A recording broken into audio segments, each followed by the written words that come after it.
Hey there, can the relational revolution in psychology help us connect to a relational God? Can our view of relationships affect our relationship with God? Well, chances are the answer is yes. And that's what we're going to be talking about today. My name is Jeff Holsclaw, and this is the Embodied Faith podcast, where we're trying to integrate neuroscience and spiritual formation and our walk with God. And as always, we're brought to you by Grassroots Christianity, which is seeking to grow faith for everyday people.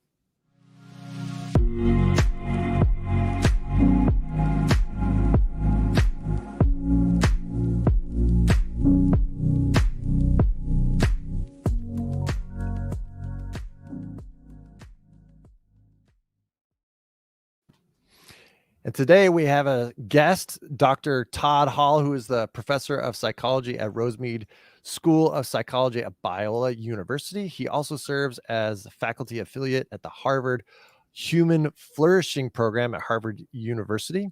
Dr. Hall's writing and research focuses on relational approaches to spirituality, leadership, and organizational development and flourishing. And he's actually created lots of measures for thriving and spirituality and relationships and all these types of things. It's really exciting. And I've read a bunch of his stuff. Todd, thank you for joining us today. You're welcome. Thanks for having me, Jeff. It's great to be here. Yeah, absolutely. Well, you kind of recently wrote a book that I just pulled together a whole bunch of strands, which I just love, called Relational Spirituality. And so I just want to talk through the components of what you see to be relational spirituality. But before that, how did you kind of get into all this stuff? I know you're a trained therapist, a psychologist, but how did you become interested in relational spirituality, those two things? Yeah, well, it really goes back to my own faith journey back in college and grad school. In college, I hit a period of significant spiritual dryness and struggle where I just felt really distant from God, despite the fact that I was very spiritually engaged and going to church and reading scripture, doing devotions and all those things. And so I experienced this split between what I knew about God in my head and what I experienced in my relationship with God.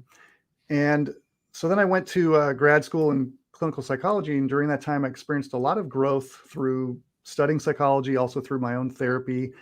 And I realized during that time that a lot of the emotional pain from growing up in a dysfunctional and broken family was impacting my experience of God and my spirituality. And so it was really during that time that I came to believe and see that spiritual growth is all about relationships, growing in love for God and others. And because of that, psychology and growing emotionally and in relationships is really necessary for spiritual growth. It's an integral part of it.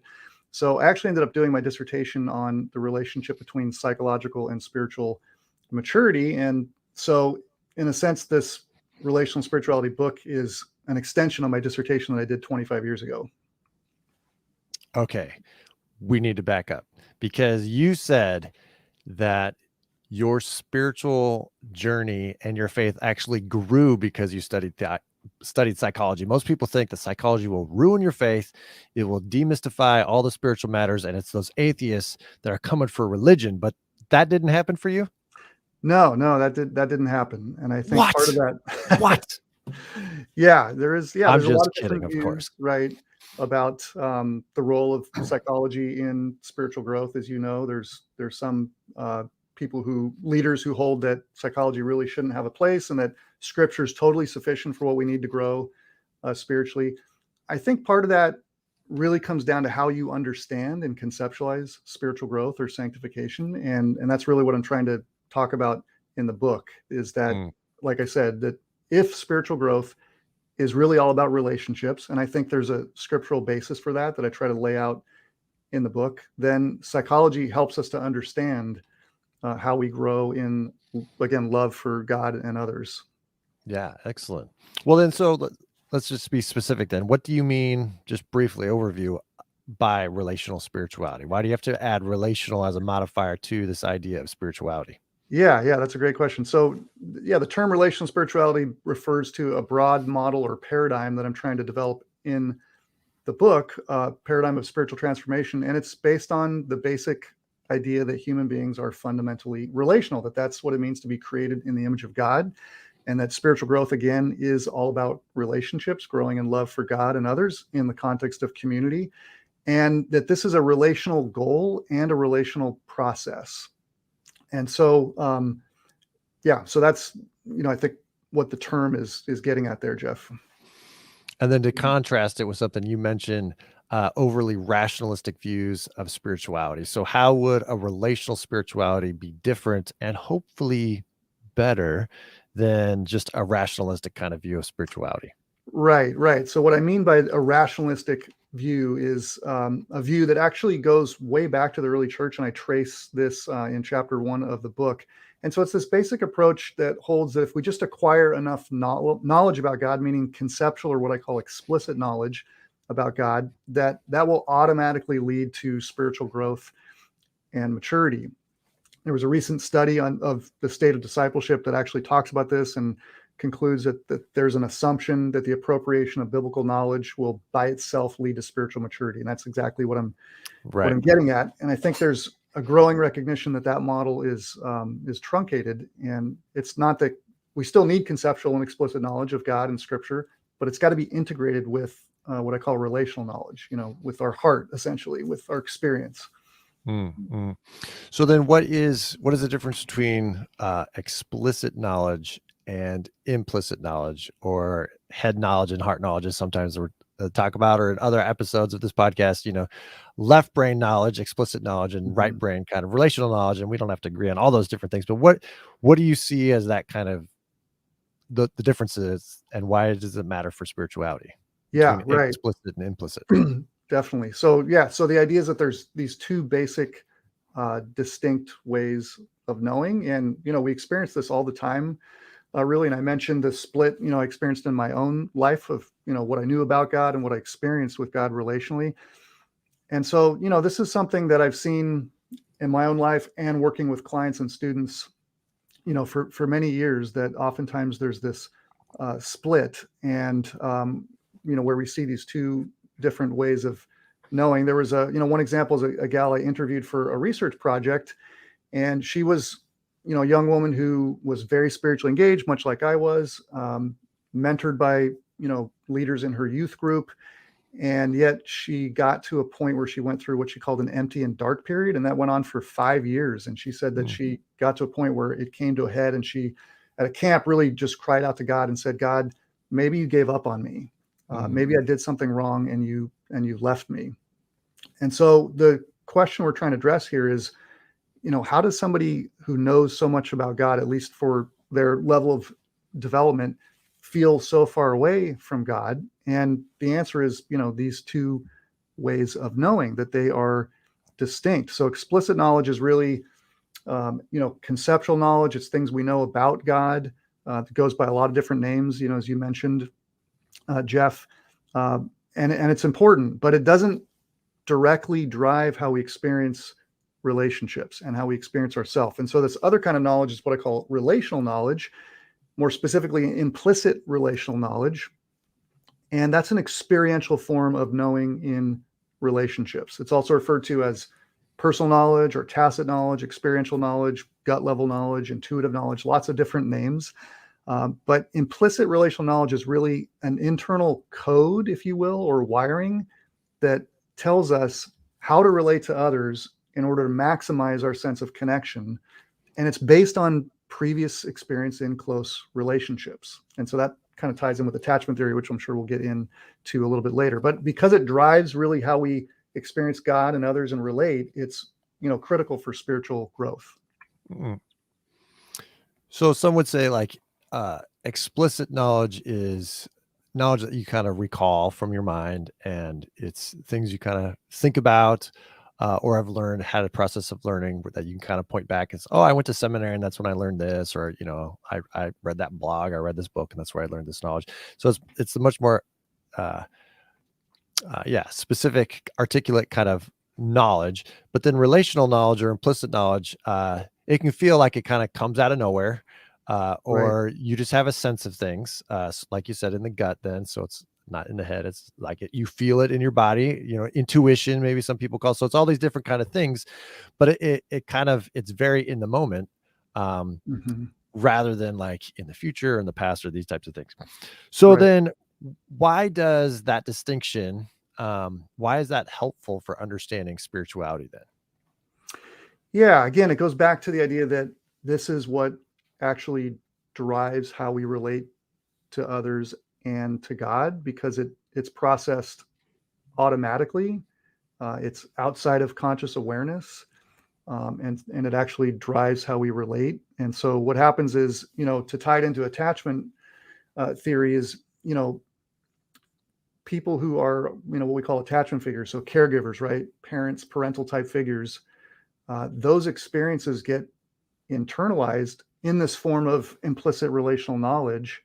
And then they sort of shape and influence how we experience ourselves, what we might call the implicit self, and how we relate to others.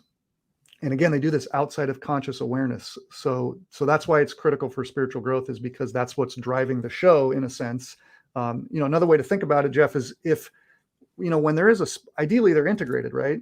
But Mm-hmm. there's often a split. We live in a fallen world, right? And so when there is a split, and again, you know a lot of things about God, but in your heart, in your gut level knowledge, you you have these experiences that tell you, for example, with clients I've worked with, for example, who experience a lot of challenges, emotional pain, maybe trauma sometimes, and so that gets internalized, and then they expect God and other important people in their life to relate to them in the same way. Mm-hmm. But it's a subconscious level. It's not something that exists in, ideas in their head. And so it drives how they experience. So that's what we're really trying to get to and change in spiritual growth. So it's like, I know in my head, because I've read the Bible and listened to countless sermons, that God loves me and he forgives me. But in my body, I really know, at a deeper level, I know that God's actually disappointed with me, or he's always watching me into, just trying to jump on me right when I mess up. And he's really ashamed of me. Right. So we have all these other messages that live inside, beyond, and underneath kind of our explicit messages. And so some people call these, like internal working models. You said, in an internal code that kind of happens automatically, or like an operating system. So, some people have Microsoft and other people have Right. Apple, and some people have Android phones and other people have iPhones, right? So we have these different internal operating systems. And so attachment theory kind of talks about different styles, different attachment styles, or different internal working models, or different operating systems, if we want to use that language. How Right. do these different attachment styles, like what are they? And then how might they, uh, and I secretly, I'm hoping to have you on again to talk about this a lot, but We'd a love little to. bit Yeah. at a high level, what are these attachment styles? Yeah. Yeah. So at a high level, so first of all, I think it's important to say that our, so I call them attachment filters, because they filter or Right. bias, how we and shape how we experience people and relationships.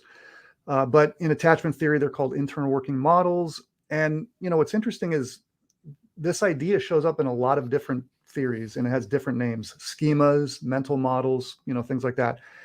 And each of us has unique attachment filters, because we have a unique relational history.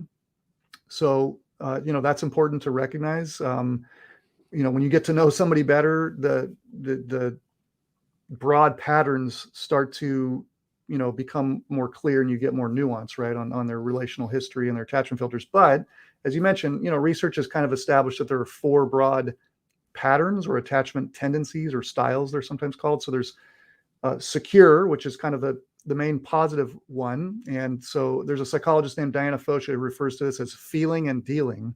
And so this is basically, an internalized uh, sense that caregivers are going to be available and responsive and attuned to you, because they have been in the past. So they're going to be there's going to be emotional security there. There's going to be safety, or a felt sense of safety, and also companionship.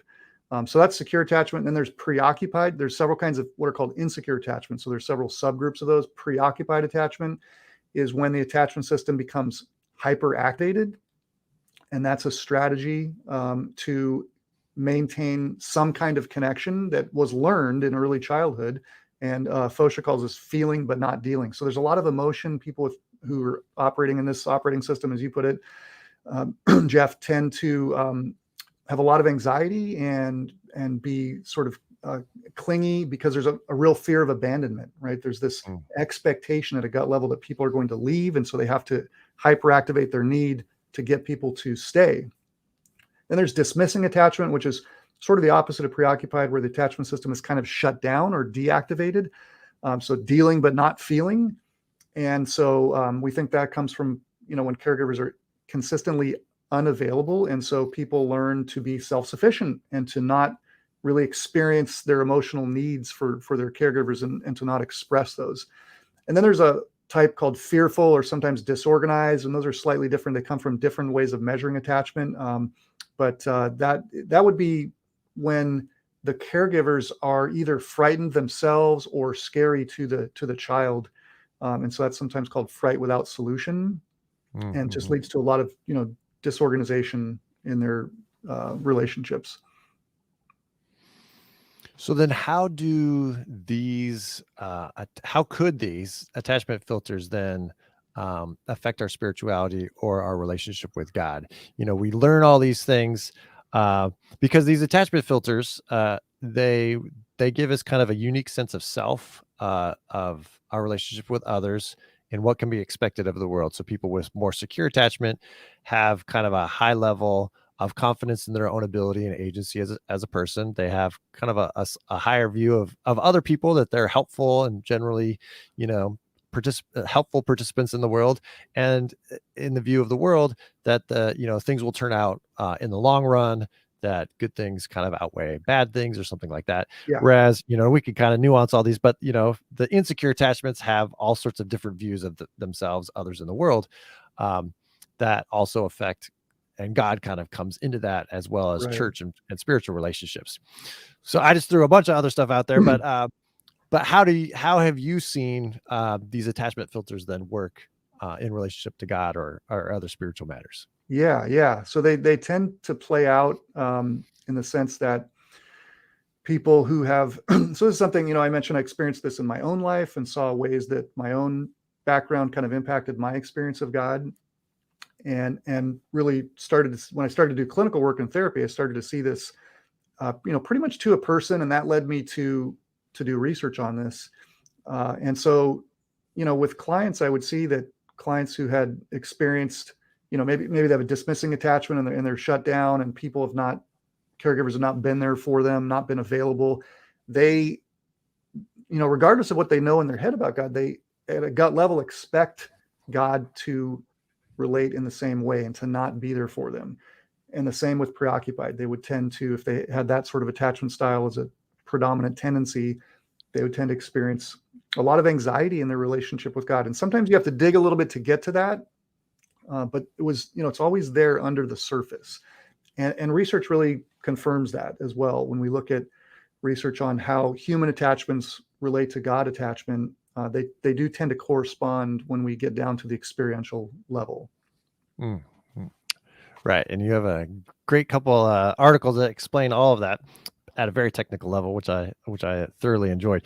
So if we've talked about the difference between implicit and explicit knowledge of these relational filters and how they connect with God, we haven't talked so much, about kind of our emotional life and how important that is, or just how we're made to connect. You're right. So there's no such thing as an individual. There's always a we before me, and these types of things. Right. Right. So if we have all this kind of in mind, that that we've learned from neuroscience and psychology, how does that help us learn about transformation? Then how do people change spiritually but also relationally, if it's Mm-hmm. not just more knowledge? Then what do Right. I do? Right. Yeah. That's a great question. I mean, that's kind of the $64,000 question, right? How do we change? So, I What? mean, I thought you were going to give us the answer. yeah. So, it's a difficult process, but I think that, first of all, to back up, what's the frustration that we often experience and that people often experience in the church is lack of immediate results for the effort we put in, right? So I'm sure you've seen this in your work. I've seen this in the church and with my clients, right? It's like we put in our own lives, right? We put the effort in, we're reading scripture, we're learning things about God, we're attending church, and yet there's these struggles that continue, right? That are at a deeper level.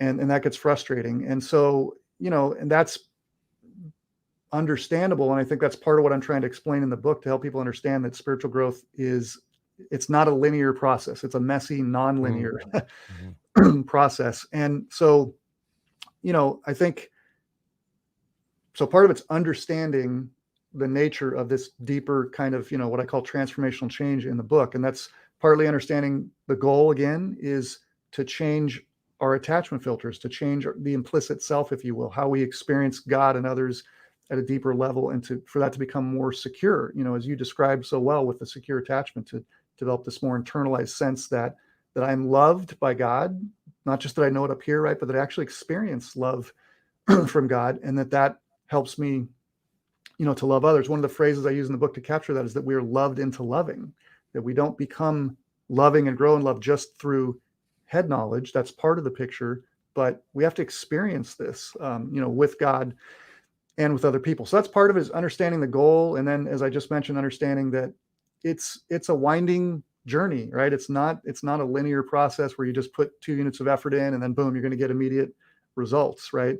So you have to, when you're not seeing those results, you have to keep at it and know that the little changes you might see are going to add up. And at some point they're going to coalesce, and you'll get these tipping points, what I call spiritual tipping points, where things deep inside shift.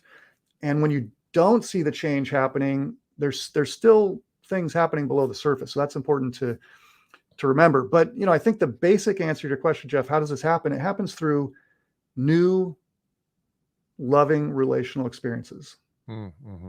That's the direct code, if you will, that leads to change and transformation. And conceptual knowledge is part of that picture. Now, how does that play out? What's the, mechanism for that? Well, there's two, really it's these two ways of knowing I've talked about, bringing them together, right? They have to be integrated. So that's what I call the knowledge spiral. And so there's sort of two aspects. If you can picture, there's sort of a top-down integration, and then there's a bottom-up integration. So the top-down integration is what I call feeling an idea. So, theology, ideas, right, about God, God's truth, those are all really important. They provide a moral compass, right? They provide direction for us, but they need to be integrated into our implicit self, again, into our gut level knowledge. We need to feel or experience God's truths. And one of the main ways that happens is through story. Through story, an idea becomes fused with our emotions and our implicit knowledge and transforms it. So there's a screenwriter named Robert McKee that you may have heard of, that I love his writing. And he wrote a book called Story on screenwriting. And he says the exchange between artist and audience expresses idea directly through senses and perceptions, intuition, and emotion. So, and he calls this aesthetic emotion, which is this really interesting concept. It's a more structured form of implicit knowledge. So, telling our story in spiritual community, hearing other stories really helps these ideas to sink down. And I'm sure you're aware of that as you preach, right? You're trying to take these ideas and help them sink down and integrate into people's hearts and emotions, right? So that's the top down. And then there's this bottom up, right? So we start with new experiences, like I said, of God and others that, really challenge these internal working models, these deep gut level expectations we have, right? So when a person expects that you're going to eventually leave, you're going to blow them off, you're not going to ultimately care, and then you actually do follow through and show compassion, right? And that's a new experience. And so that relational experience shifts, the tectonic plates, if you will, under the surface. So that's kind of the first step. But then the next step is to interpret this experience. So I call the bottom up integration interpreting our experience. And that's translating that into words and images. And that's a core part of psychotherapy and any growth, really, mentoring, any kind of growth. It doesn't just happen in psychotherapy, but it is a core part of psychotherapy. And what that does is it helps to crystallize the change that's happened at this deep gut level, because, now we can put it into words, and we can sort of hold this experience out in front of us, and we can look at it, and we can analyze it a little bit and talk about it, and have a little more focus and be a little more precise with it. So, and all that, I think, happens in the context of spiritual community as well, but it's this integration of these two ways of knowing. Excellent. I'm just taking notes here. I was like, I like this.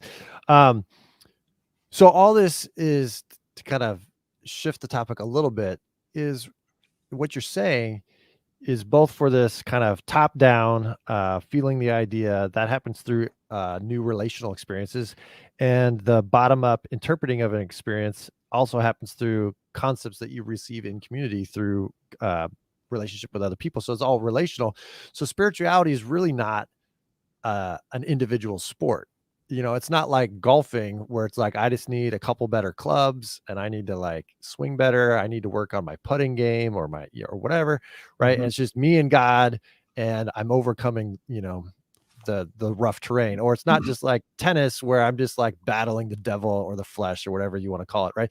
But it seems like it's much more of a team sport, that you're actually doing these things together. That human life, and therefore spiritual life, is inescapably a communal, relational kind of life. Is that right? Or how would you fill out that kind of team aspect? Definitely. Yeah, I think that's a great analogy, Jeff. It is a team sport. It's, and that's, I think, something that we really struggle with in, kind of a Western individualistic culture here, that we tend to really, you know, view things in a very individualistic way. And if I'm not getting what I need out of church, I leave, right?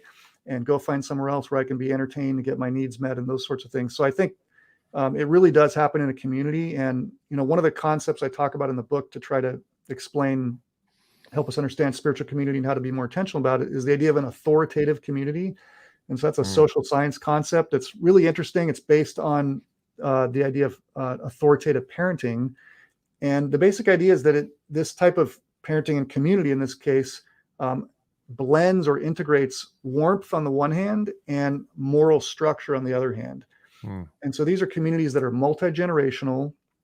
There's some sort of vision of the good life, which obviously as Christians we have, right? And that vision of the good life gets internalized in the community as we, not just through teaching, that's part of it, but as we do life together in community, and we deal with issues that come up, and we deal with conflict, and we relate, we internalize these values and this vision of life. And so that's what scientists call the moralization of attachment. So mm. we become symbolically attached to leaders and to the community, and we internalize these. And so an example of this, Jeff, is when I was in high school, I went to a church that I think did a pretty good job of this. It was a smaller church, about 200 people, and so I really knew pretty much everybody in the church, and the older people, and they knew me. And I was pretty close with the youth pastors. And, one occasion my youth pastor got into an argument with his wife, and that led to them canceling a youth event. And instead of just sort of hiding that, right, he talked about it in an open and appropriate way with, some of the leaders in the youth group, and shared what had happened and talked about the repair and how he'd apologized. And so I saw this moral structure lived out, as well as the warmth and forgiveness, and there were other issues that came up in the church where I saw the moral structure as well, that out of love, that there were some behaviors and things that were not okay. And there, it was sort of, truth and grace, combined, is another way to Mm, talk about it. So I yeah. think that helps us to think about, what we need to be intentional about in communities is the warmth and connection, but also the moral structure. And they're never separated. They're always, together. Mm. Yeah, absolutely. Well, what would so you mentioned kind of that, and the role of role models. What are some other kind of ways that a relational spirituality kind of paradigm can help us rethink spiritual formation in churches and parachurch organizations or college ministries and youth ministries and things like that? Yeah, definitely. I think, so as we tend to do pretty well with the explicit knowledge, with the teaching, right? And if you think Mhm. about the typical, worship service, there's a lot of time focused on the sermon and explicit teaching, and that's good. There's a place for that, as well as worship. But I think we need to balance that with a focus on facilitating an environment where there are relational experiences that can, bring this transformation that we've been talking about in people's lives. And so part of that, I think, is small groups. And there are a lot of churches that do pretty well at that, but I think there does need to be a focus on smaller groups that are sustained over time, where some of these attachment issues can start to come to the surface, really, and be Mhm. experienced and be talked about and dealt with, and that kind of thing. And, one of the things I talk about in the book is a social scientist named Robin Dunbar, who talks about the sizes of groups. And we need to be intentional about group sizes, that once we get beyond 150 people, he says we really can't develop meaningful relationships. So I think so he talks about several tiers, like an inner tier of up to about 5 people, and then a next level tier that's maybe 5 to 15, and then 15 to 150. So I think we need to be intentional about these smaller groups where people can really get to know each other and develop some attachment and deal with some of those issues and work through conflict and develop unity even when there's different views, and that kind of thing. So I think that's one of the big takeaways from this model, I would say, for churches. Sure. So we have to have a really rich relational fabric in our churches so that there can be the kind of the up and down processing of feelings and ideas and emotions and experiences. Definitely. Yeah, but too often, churches and pastors and, I teach theology, right?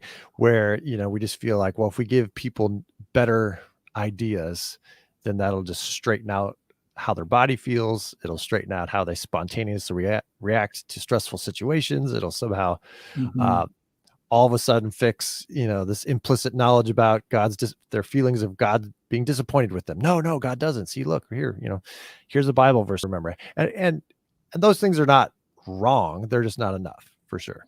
Exactly. Right. They're very important, but again, they have to be integrated. Yeah. And I think that leads to a good point. And that's part of the goal with the book is I think there needs to be more training of leaders in the church on a relational spirituality type of model so that they understand exactly what you're just saying, right? That yes, we've got to teach and there's got to be the moral compass, but we've got to understand that, somebody who walks through our church doors who's got, mental health issues, which, as are on the rise and has experienced a lot of pain in their background, there's going to be a lot of issues there. And that's going to take time and patience and relationship, right, to transform that. And like we said, it's a messy process, and that can be overwhelming and can lead us to feel kind of helpless. But I think understanding that and some training and these, this model can help us to do a better job of that in the church. Yeah, absolutely. Well, thanks so much for your time today. Where can people kind of find you or follow you, or you have a? Yeah, so you can find me at a couple websites, drtoddhall.com, probably the easiest one. And then there's a site with the spiritual assessment tools that you mentioned called spiritualmetrics.co. So you can see some of those, and that people can contact me through either one of those sites. All right, I'll try to get those in the show notes. What'd you say? Spiritual metrics? Spiritualmetrics.co. Got it. And then drtoddhall.com. Excellent.